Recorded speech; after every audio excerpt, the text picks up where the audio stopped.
Hello students हमने last class में electric potential energy के बारे में डिस्कस किया था। हमने potential energy of two charge system discuss किया था और हमें आज की क्लास में डिस्कस जो करना है टॉपिक वो है कि अगर आपके पास दो से ज़्यादा चार्जेस हैं तो पोटेंशियल एनर्जी कैसे कैलकुलेट करोगे। तो हमारा पहला टॉपिक है आज का इलेक्ट्रिक पोटेंशियल एनर्जी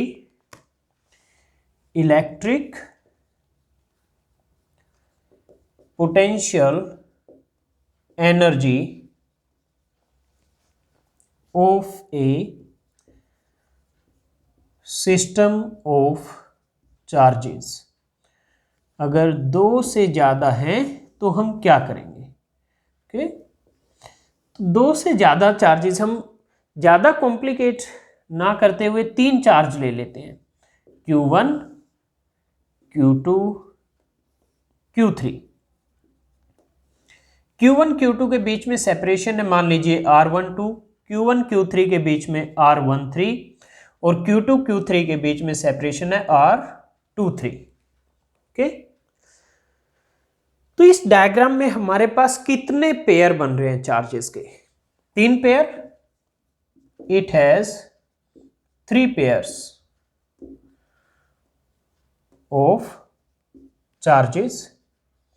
कौन कौन से 3 पेयर? Q1 Q2, दूसरा Q1 Q3 और तीसरा Q2 Q3। ओके, तो एक पेयर एक ही बार काउंट होगा, मतलब Q2 Q3 ले लो या Q3 Q2 ले लो, एक ही बार लिखोगे आप उसको, Q3 Q2 अलग से नहीं लिखोगे। ओके, तो 3 पेयर है इसमें, Q1 Q2 Q1 Q3 Q2 Q3। तो total potential energy of the system होगी sum of potential energy of all pairs. Total potential energy of system is equal to sum of potential energy of all pairs। तीनों pair हैं इसमें, तो तीनों pair की, यानी जैसे इस केस में ये क्या हो जाएगी, U12 इस पेयर के लिए प्लस U13 इस पेयर के लिए प्लस U23 Q2 Q3 के लिए, ये हो जाएगा। तो U will be equal to, U12 की वैल्यू क्या होगी, K Q1 Q2 bye R12। Q1 Q2 वाला जो आपका ये जो पेयर है तो K Q1 Q2 bye R12। Q1 Q3 वाले ग्रुप की क्या, पेयर की क्या होगी, K Q1 Q3 bye R13 और 2 3 वाले की होगी K Q2 Q3 bye R23। तो U इक्वल टू,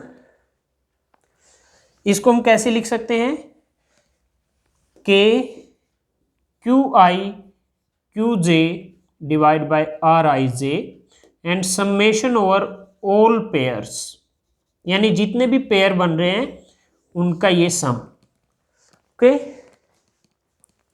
तो यहां अगर मैं इसको 3 चार्ज सिस्टम के लिए लिखूं तो कैसे लिखूंगा, U equal to summation I equal to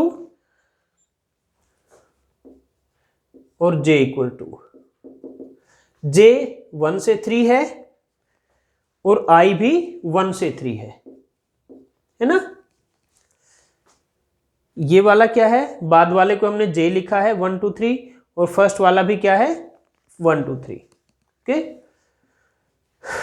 I और J RIJ, तो I और J 1 से 3 तक है और ये क्या है K QI QJ by RIJ। अब यहां मैं 1/2 से मल्टीप्लाई करूंगा। 1/2 से मल्टीप्लाई क्यों करूंगा मैं, क्योंकि अगर मैं I को 1 लेता हूं J को 2 लेता हूं तो ये क्या बन गया 1 2 पेयर।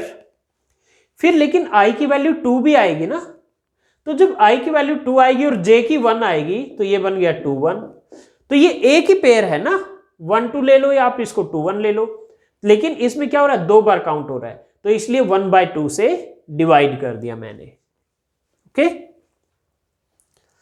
अगर आपको अभी भी क्लियर नहीं हुआ तो एक बार वीडियो को बैक कर लीजिए, थोड़ा सा दोबारा से सुनिए मैंने जो अभी बताया है आपको, तो आपको समझ आ जाएगा। तो इसलिए मैंने 1/2 से यहां मल्टीप्लाई कर दिया है।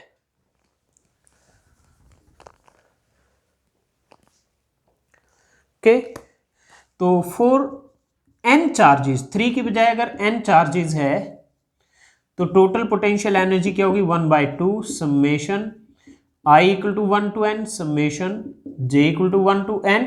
3 की जगह अब n लिख दोगे, k q i q j by r i j, तो ये हो जाएगी। ठीक है, इसमें सबसे काम की ये डेफिनेशन है ये वाली, कि टोटल पोटेंशियल एनर्जी क्या होगी, जितने भी पेयर बन रहे हैं उन सभी की पोटेंशियल एनर्जी का लीनियर सम, ये हो जाएगा total potential energy.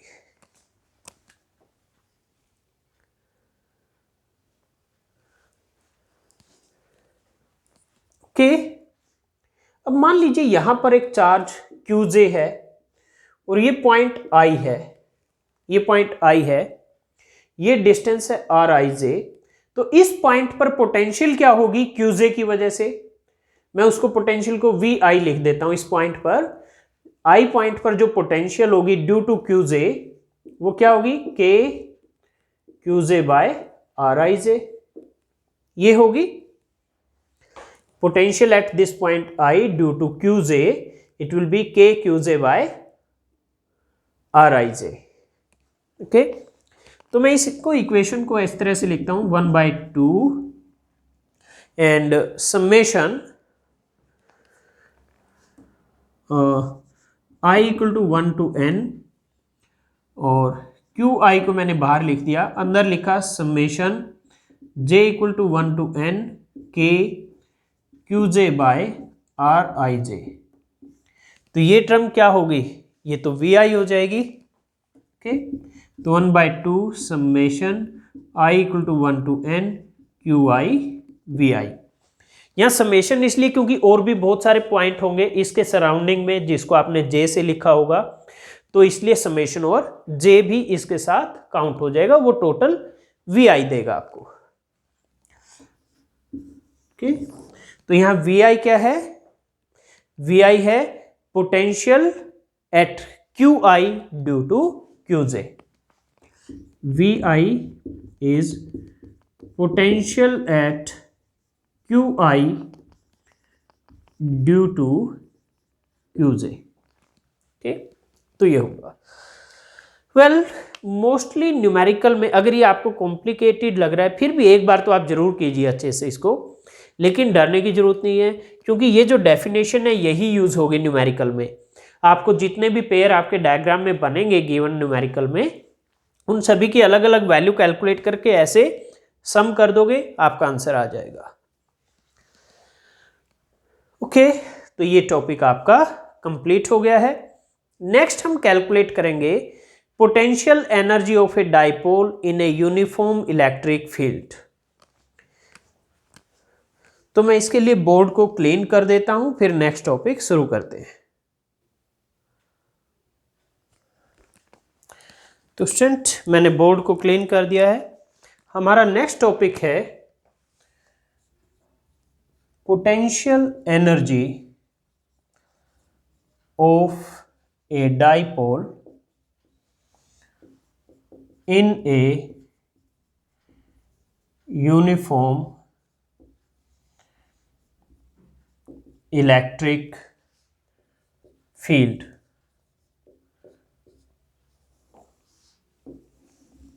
Potential energy of a dipole in a uniform electric field. तो हम मान लेते हैं हमारे पास एक डाइपोल है जिसका डाइपोल मोमेंट P है, एंड इसको एक यूनिफॉर्म इलेक्ट्रिक फील्ड में हमने प्लेस किया है। कंसीडर एन इलेक्ट्रिक डाइपोल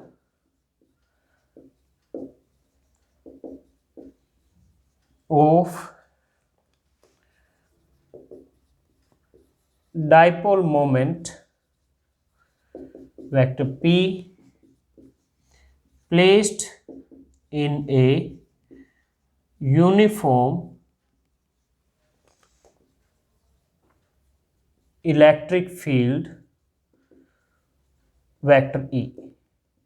तो आपने लास्ट चैप्टर में पढ़ा था, जब भी आप किसी डाइपोल को एक इलेक्ट्रिक फील्ड में रखते हैं तो क्या होगा, टॉर्क एक्ट करेगा उस पर, और वो टॉर्क की वैल्यू क्या होती है, P क्रॉस E, यानी PE साइन थीटा।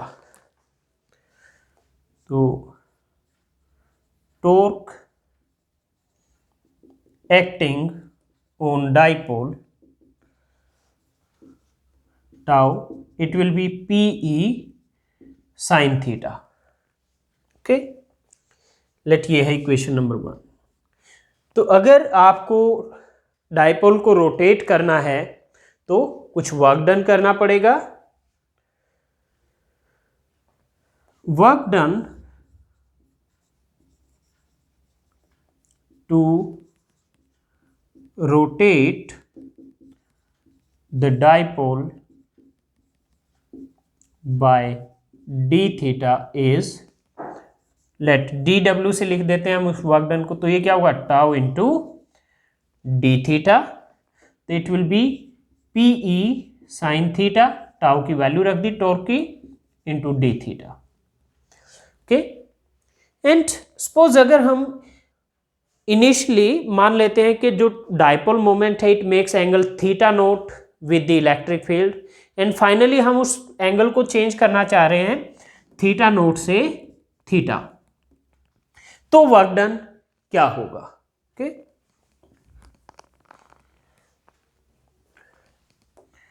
तो work done to change angle from theta naught to theta, means जो ओरिएंटेशन है डाइपोल की with respect to electric field, उसको हम थीटा नोट से थीटा में चेंज करें, तो वर्क डन क्या होगा। तो वर्क डन क्या होगा, इसका इंटीग्रेशन हो जाएगा, integration PE sine theta D theta, theta naught से थीटा। ओके, और अब इसको इंटीग्रेट कर दो, PE तो बाहर आ जाएगा इंटीग्रेशन से, तो थीटा नोट से theta sine theta D theta. PE sine theta का इंटीग्रेशन होता है minus cos theta, theta naught से थीटा, तो माइनस को बाहर ले लीजिए, माइनस PE, तो अंदर बच गया cos theta, theta naught to theta. अब थीटा की वैल्यू रख दीजिए, तो minus PE cos theta minus cos theta naught, ये आ गया वर्क डन। तो ये जो वर्क डन है it will appear in the form of potential energy of the dipole, और it is stored as potential energy of dipole. This work done is stored as potential energy of dipole। तो इसलिए ये जो work done है ये किसके equal आ जाएगा, it will be equal to u theta minus u theta naught. Okay, so change in potential energy, क्योंकि आपने थीटा चेंज किया है तो पोटेंशियल एनर्जी चेंज हुई है, तो ये वर्क डन किसके इक्वल होगा, change in potential energy. So change in potential energy of dipole is u theta minus u theta not. आपने थीटा नोट से थीटा ओरिएंटेशन चेंज की थी, तो final minus initial potential energy, वो क्या हुआ, चेंज इन पोटेंशियल एनर्जी। और ये क्या आया है आपका, minus PE cos theta minus cos theta naught. Okay, let इसको मैं इक्वेशन नंबर 2 लिख देता हूं और इसको इक्वेशन नंबर 3। तो स्टूडेंट अब मैं जो बताने जा रहा हूं वो बड़ा ध्यान से सुनिएगा प्लीज। ये क्या है, change in potential energy of dipole. जैसे मैं एक एग्जांपल लेता हूं, पोटेंशियल एनर्जी आपने पढ़ा है वो क्या होता है, mgh, पोटेंशियल एनर्जी mgh। तो h कहां से मेजर करते हो आप, h मेजर करने की आपके पास फ्रीडम है, यूजुअली आप ग्राउंड से मेजर करते हो। मान लीजिए आप h यहां से मेजर करते हो, यानी यहां पर h 0 लेते हो, इस पॉइंट पर ये हाइट h1 है और इस पॉइंट तक ये हाइट है h2। तो यहां पोटेंशियल एनर्जी मान लीजिए 5 जूल है, यहां 7 जूल है, यहां 5 जूल है इस लेवल पर, यहां 7 जूल है mgh की वैल्यू। तो ये इस इक्वेशन के अकॉर्डिंग अगर हम कहें तो पोटेंशियल एनर्जी डिफरेंस इन दो लेवल के बीच में क्या है, 7 - 5 2 जूल, 2 जूल। तो इसी तरह से ये भी क्या है, ये भी पोटेंशियल एनर्जी डिफरेंस है, जैसे ये 2 जूल है। लेकिन 0 कहां पर होगा, क्योंकि एब्सोल्यूट वैल्यू ये 5 जूल या 7 जूल आप कब बता सकते हो, जब ये पता हो 0 जूल कहां पर है। अगर यहां 0 जूल है तो यहां 5 जूल है, यहां 7 जूल है। तो डिफरेंस तो आपको पता चल गया 2 जूल, 7 - 5 2 जूल। तो ये 5 हमने कैसे कहा, क्योंकि हमने यहां 0 लिया इसलिए हमने इसको 5 कह दिया, यहां 7। तो इसको क्या कहते हैं, रेफरेंस पॉइंट, जहां पर आप वैल्यू 0 ले सकते हो। तो इसी तरह से जो डाइपोल की पोटेंशियल एनर्जी है उसका भी हमें कोई ना कोई रेफरेंस पॉइंट लेना पड़ेगा, यानी जहां हम कह सके कि अब डाइपोल की पोटेंशियल एनर्जी 0 है। तो डाइपोल की पोटेंशियल एनर्जी को हम 0 कब कहेंगे, जब उसकी काइनेटिक एनर्जी मैक्सिमम हो। और काइनेटिक एनर्जी मैक्सिमम कब होगी, जब टॉर्क मैक्सिमम लगेगा। और टॉर्क मैक्सिमम कब लगेगा इस इक्वेशन से, जब साइन थीटा की वैल्यू मैक्सिमम यानी 1 होगी, क्योंकि साइन थीटा की मैक्सिमम वैल्यू क्या होगी, 1 होती है। और साइन थीटा 1 कब होगा, जब थीटा 90 डिग्री होगा। ओके, मैंने क्या बताया कि पोटेंशियल एनर्जी का 0 हम कहां डिफाइन करेंगे, जहां काइनेटिक एनर्जी मैक्सिमम हो। काइनेटिक एनर्जी मैक्सिमम कब होगी, जब टॉर्क मैक्सिमम हो। टॉर्क मैक्सिमम कब होगा, जब ये साइन थीटा मैक्सिमम हो। और ये साइन थीटा मैक्सिमम किस पर होगा, 90 डिग्री पर। ओके, तो हम मान लेते हैं कि इनिशियली जो एंगल था वो 90 डिग्री था, थीटा नोट वाज 90। तो वहां पे हमें पोटेंशियल एनर्जी क्या लेना है, 0 लेना है, उसको रेफरेंस पॉइंट मान रहे हैं हम, क्योंकि वहां टॉर्क मैक्सिमम है, काइनेटिक एनर्जी मैक्सिमम होगी। तो वहां पर हम पोटेंशियल एनर्जी मिनिमम है तो हम मान लेते हैं कि वो रेफरेंस पॉइंट है, तो वहां पर पोटेंशियल एनर्जी क्या होगी, 0। ओके, तो ये वैल्यू हम इस इक्वेशन में लिख देते हैं। तो U theta minus U theta naught is 0 equal to minus P E cos theta minus cos 90, theta naught की जगह 90। तो ये यहां से आ गया U theta equal to minus P E cos theta, cos 90 आपका 0 होता है, तो ये आ गया minus P E cos theta, जिसको आप माइनस पी डॉट ई भी लिख सकते हो। तो ये होगी potential energy of a dipole in a uniform electric field. तो ये एब्सोल्यूट वैल्यू आ गई, जैसे इसमें हमने 5 जूल 7 जूल कहा था, तो वो 5 जूल 7 जूल क्या है, वो एब्सोल्यूट वैल्यू है। और जो डिफरेंस है 7 - 5 = 2, तो वो था पोटेंशियल एनर्जी डिफरेंस। तो यहाँ पे डिफरेंस ये इक्वेशन बताएगी, एब्सोल्यूट वैल्यू ये इक्वेशन बताएगी। तो ये है topic potential energy of a dipole in a uniform electric field. Student, मैं जो बोर्ड पर लिख रहा हूं आपको साथ के साथ नोट भी करना है, अपनी नोटबुक में प्रॉपर नोट्स बनाने हैं आपको।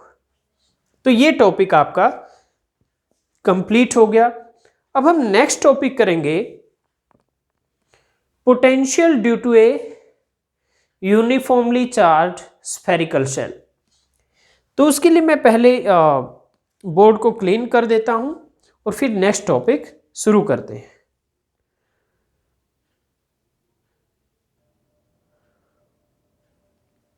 ओके स्टूडेंट्स, मैंने बोर्ड को क्लीन कर दिया है आपके लिए। नेक्स्ट टॉपिक है electric potential, electric potential due to a uniformly charged uniformly charged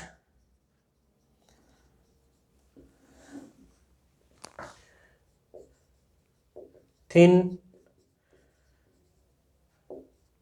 spherical shell. Okay, मान लीजिए ये एक स्फेरिकल शेल है, इसके ऊपर चार्ज क्यू है, इसका रेडियस है कैपिटल आर। आप एक पॉइंट पी ले लेते हैं at a distance small R. तो पॉइंट पी अगर बाहर है तो पोटेंशियल क्या होगी? Potential at point P, number one, if P is outside the cell, अगर ये बाहर है तो ये होगा K Q बाय R, क्योंकि आउटसाइड का मतलब क्या हुआ? R is greater than R। Okay, तो ये होगा K Q by R। Q क्या है? Charge on thin spherical shell. Number two, अगर पॉइंट P सरफेस पर है, if P is at surface of cell means R equal to capital R, तो potential होगा K Q by capital R। अगर point P अंदर है, if P is inside the cell, that means R is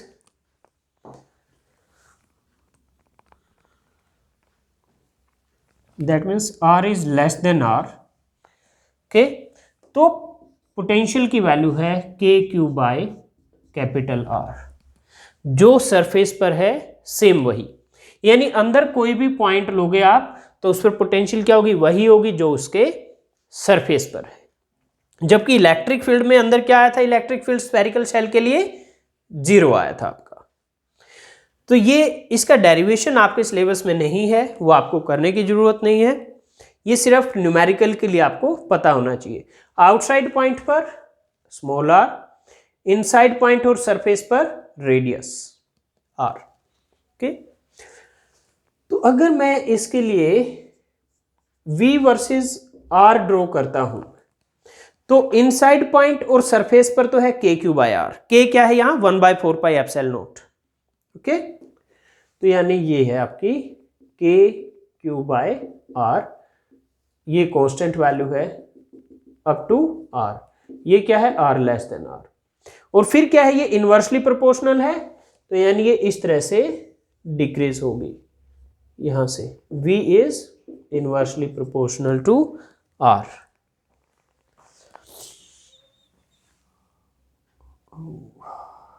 okay, तो ये इसका graph आ जाएगा।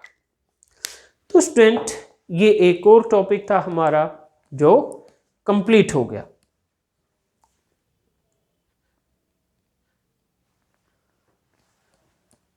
तो स्टूडेंट, अब हम potential difference, potential energy difference, इन सभी टॉपिक से रिलेटेड न्यूमेरिकल करेंगे। पहले हम कुछ न्यूमेरिकल करेंगे पोटेंशियल और पोटेंशियल डिफरेंस से रिलेटेड, उनकी जो भी बेसिक डेफिनेशन है हमारे पास, work done per unit charge, potential energy per unit charge, ये सब हम यूज़ करेंगे न्यूमेरिकल में पोटेंशियल के लिए और न्यूमेरिकल सॉल्व करेंगे। तो मैं बोर्ड को क्लीन करके आपके लिए न्यूमेरिकल लिख देता हूं।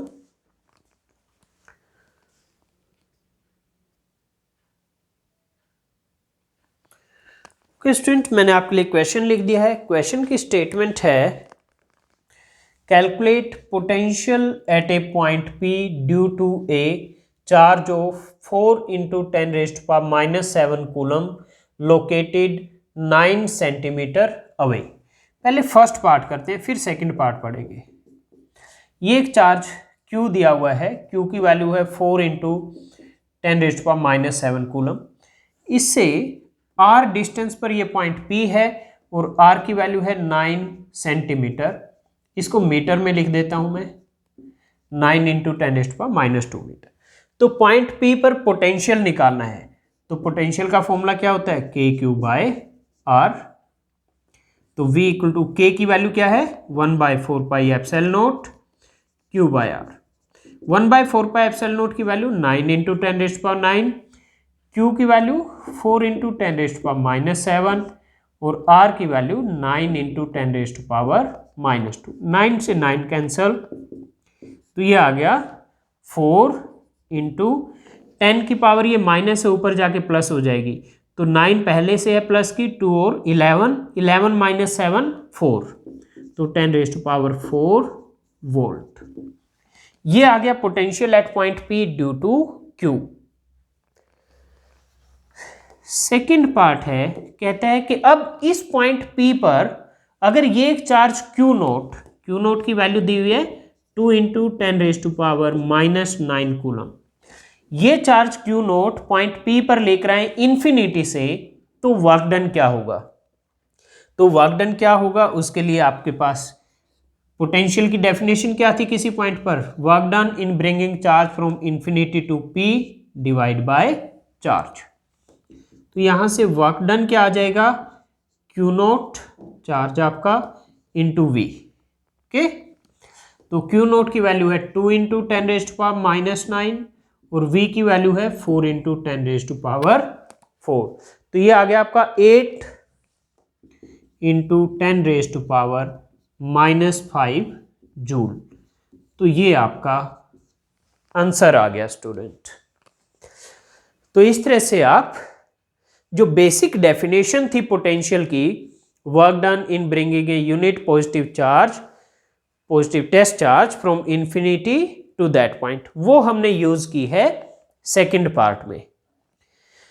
अब हम एक और न्यूमेरिकल करते हैं, तो मैं आपके लिए वो न्यूमेरिकल लिख देता हूं।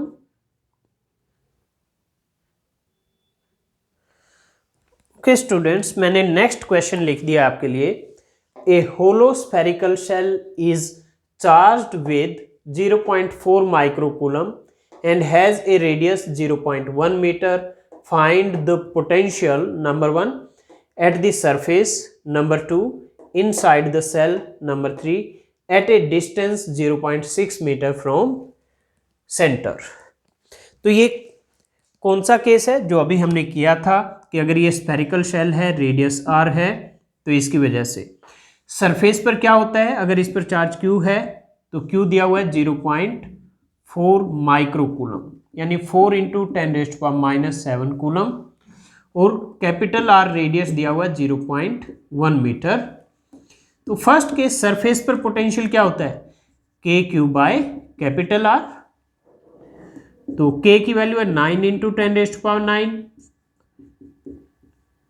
q की वैल्यू 4 इंटू 10⁻⁻7 और r है 0.1 मीटर, यानी 10⁻⁻1 मीटर, तो 10⁻⁻1।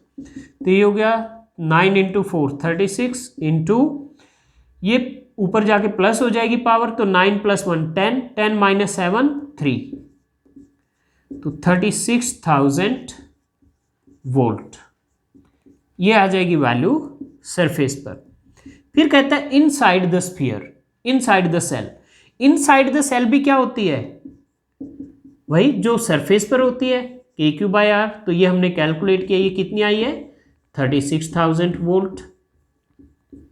थर्ड पॉइंट कहता है at a distance of 0.6 metre, radius कितना है 0.1 मीटर। तो ये क्या होगा आउटसाइड द सेल हो जाएगा, क्योंकि ये वैल्यू रेडियस से ज्यादा है। तो उसके लिए हमारे पास फॉर्मूला क्या था KQ/R। तो ये होगा 6 इंटू 10⁻⁻1 मीटर, R को मैंने लिख दिया। तो K है 9 इंटू 10⁻⁹, Q है 4 इंटू 10⁻⁻7 और ये है 6 इंटू 10⁻⁻1। तो 9 इंटू 4 36 डिवाइड बाई ये 6 और 10 की पावर 9 और ये ऊपर जाके +1 10, 10 - 7 3। तो ये 36/6 क्या आएगा 6 इंटू 10⁻³ क्या होगा 1000, तो यानी 6000 वोल्ट। तो ये आपका आंसर आ गया। तो ये था सेकंड न्यूमेरिकल स्टूडेंट्स, ये भी हमारा कंप्लीट हो गया है। अब मैं बोर्ड को क्लीन करके आपके लिए नेक्स्ट न्यूमेरिकल लिख देता हूं। ओके स्टूडेंट्स, मैंने आपके लिए नेक्स्ट न्यूमेरिकल लिख दिया है। नेक्स्ट न्यूमेरिकल है 27 drops of same size are charged at 220 volt. यानी 27 ड्रॉप्स है और हर एक का पोटेंशियल कितना है 220 volt. They combine to form a bigger drop, calculate potential of bigger drop. क्या है, पहले कुछ छोटी ड्रॉप है, मान लीजिए उनका रेडियस स्मॉल आर है और उनके ऊपर चार्ज है क्यू। ऐसी कितनी ड्रॉप है 27। ये कंबाइन करके एक बड़ी ड्रॉप बनाती है। 27 ऐसी ड्रॉप्स मिलकर एक बड़ी ड्रॉप बनाती है। मान लीजिए उस बड़ी ड्रॉप का रेडियस है कैपिटल आर और उस पर चार्ज कितना होगा 27 Q. By law of conservation of charge जितना भी 27 पर चार्ज था वो टोटल इस पर आ जाएगा। ठीक है, तो उसको मैं कैपिटल क्यू लिख देता हूं। तो ये कहते हैं ये जो स्मॉलर ड्रॉप है इसके पोटेंशियल कितना है 220 वोल्ट। यानी अगर इसका चार्ज इस पर क्यू है, रेडियस आर है, तो के क्यू बाय आर कितना है 220 वोल्ट। इक्वेशन 1 लिख दो इसको। ओके, ये क्या कौन सी ड्रॉप है स्मॉल और ये कौन सी है बिग ड्रॉप। सॉरी, तो जब ये 27 ड्रॉप कंबाइन करके बिगर ड्रॉप बनाएंगे तो वॉल्यूम तो कांस्टेंट रहेगा लिक्विड का। सिंस वॉल्यूम इज कांस्टेंट, अगर वॉल्यूम कांस्टेंट है स्टूडेंट तो जो बिगर ड्रॉप है जिसका वॉल्यूम क्या होगा 4/3 पाई कैपिटल आर क्यूब, वो 27 स्मॉलर ड्रॉप के वॉल्यूम के इक्वल होगा। स्मॉलर ड्रॉप का रेडियस आर है तो स्मॉलर ड्रॉप का वॉल्यूम क्या होगा 4/3 पाई स्मॉल आर का क्यूब। ओके, तो 4/3 पाई कैंसल, तो यहां से आर क्यूब आ गया 27 स्मॉल आर क्यूब। 27 3 का क्यूब होता है और ये आर, तो 3r का क्यूब लिख सकता हूं मैं इसको। तो यहां से r क्या आ गया 3r। ओके, तो अब पोटेंशियल ऑफ बिगर ड्रॉप निकालते हैं। पोटेंशियल ऑफ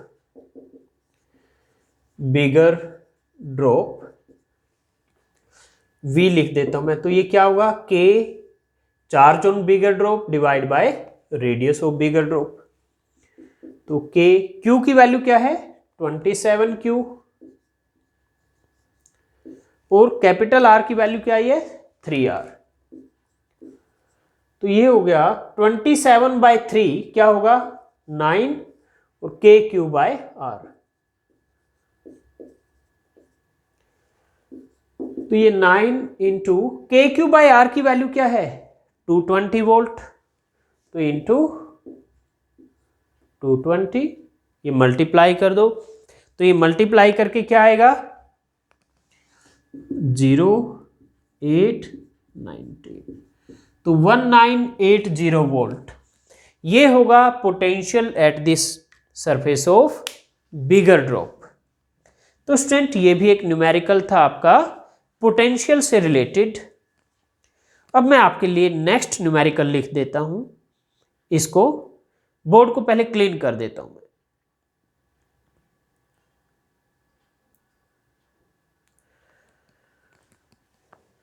स्टूडेंट मैंने आपके लिए नेक्स्ट न्यूमेरिकल लिख दिया है।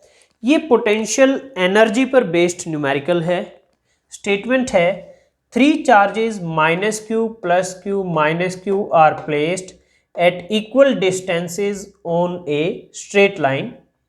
If the potential energy of the system of 3 charges is 0, find the ratio Q by q। तो 3 चार्जेस है -q + q -q equal distance, यानी ये अगर a है तो ये भी a होगी। ये पॉइंट है ABC और इस पूरे सिस्टम की जो पोटेंशियल एनर्जी है वो 0 है। तो ये रेशो निकालना है। तो इसकी पोटेंशियल एनर्जी क्या होगी sum of potential energy of all pairs. कितने पेयर बनेंगे, एक ये बनेगा AB, एक BC और एक AC। तो UAB + UBC + UAC तीनों का सम क्या दिया हुआ है 0 दिया हुआ है। तो यू ए बी, ए पर माइनस क्यू है, बी पर प्लस क्यू, तो पोटेंशियल एनर्जी क्या हो जाएगा, K minus Q Q by separation क्या है A, plus U B C, तो K Q minus Q by A, और यू ए सी के चार्जेस है माइनस क्यू और separation 2a, a plus A 2a equal to 0। Okay, तो यहां से स्टूडेंट आपका k और a ये सब कैंसिल हो जाएगा और q भी कैंसिल हो जाएगा। k q बाय a आप कॉमन लीजिए क्योंकि स्मॉल q सभी में एक एक कॉमन है, तो यहां आएगा माइनस q और यहां भी क्या आएगा आपका माइनस क्यू, और यहां ये माइनस माइनस प्लस हो जाएगा, तो plus Q equal to Q by 2 आ जाएगा ये, सॉरी, इक्वल टू 0। तो के क्यू बाय ए तो 0 नहीं है, तो ये टर्म 0 होगी, तो minus Q plus Q by 2 equal to 0। तो यहां से क्यू बाय 2 आ गया 2q के इक्वल, तो यहां से आपका कैपिटल Q, मैं इसको इधर लिख देता हूं, तो आपका capital Q by small q क्या आ जाएगा 1/4, तो आपका रेशो आ गया यहां पर 1/4। ये 2 इधर चला जाएगा, ये स्मॉल q इधर चला जाएगा, तो 2 से मल्टीप्लाई होके 4 हो जाएगा, तो ये आपका रेशो आ गया इस केस में। तो स्टूडेंट ये था numerical based on potential energy. अब हम एक potential energy of a dipole पर बेस्ड भी एक न्यूमेरिकल कर लेते हैं, तो मैं आपके लिए वो न्यूमेरिकल लिख देता हूं।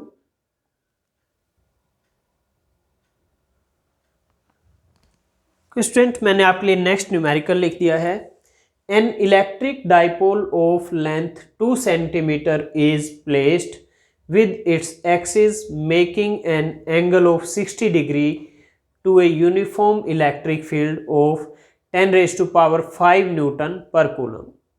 If it experiences a torque of 8√3 Newton meter, calculate number 1 the magnitude of charge on dipole, number 2 potential energy of dipole.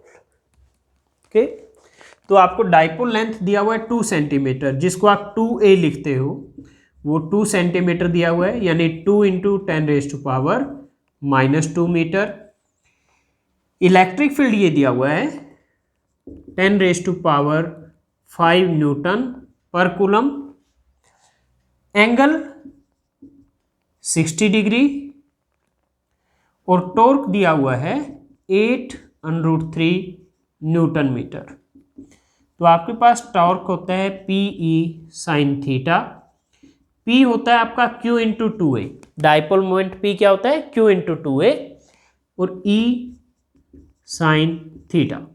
तो यहां से Q क्या आ जाएगा आपका tau divide by 2a into E into sine theta. ये values रखते हैं, टॉर्क की वैल्यू है 8√3,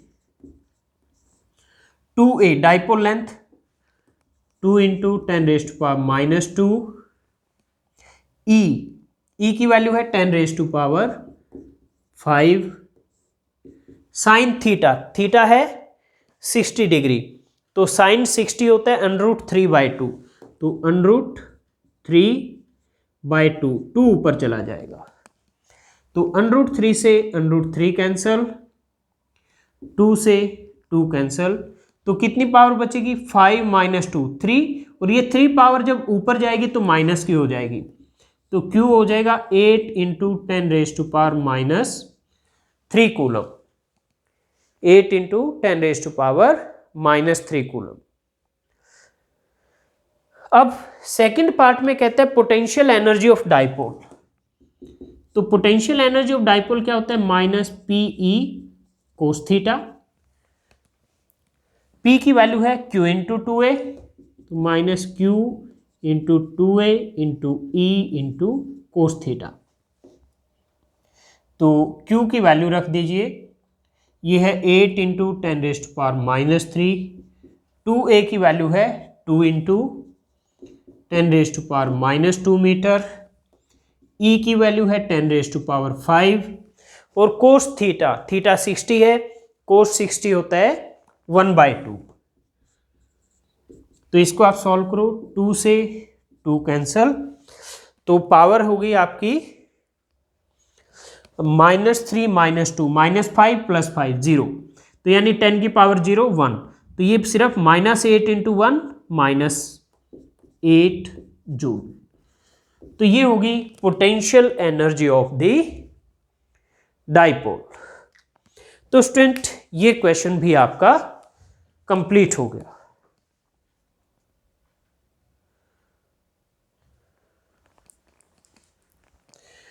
ओके स्टूडेंट्स, तो आज की क्लास में इतना ही। नेक्स्ट क्लास में हम पोटेंशियल एनर्जी से रिलेटेड कुछ और न्यूमेरिकल करेंगे।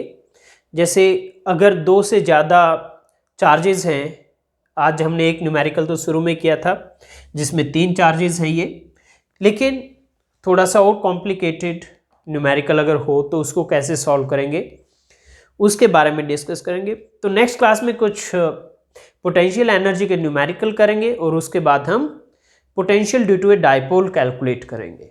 तो नेक्स्ट क्लास में आपसे मिलते हैं, तब तक आज हमने जो किया है आप उसको प्रैक्टिस कीजिए, अच्छे से लिख कर देखिए।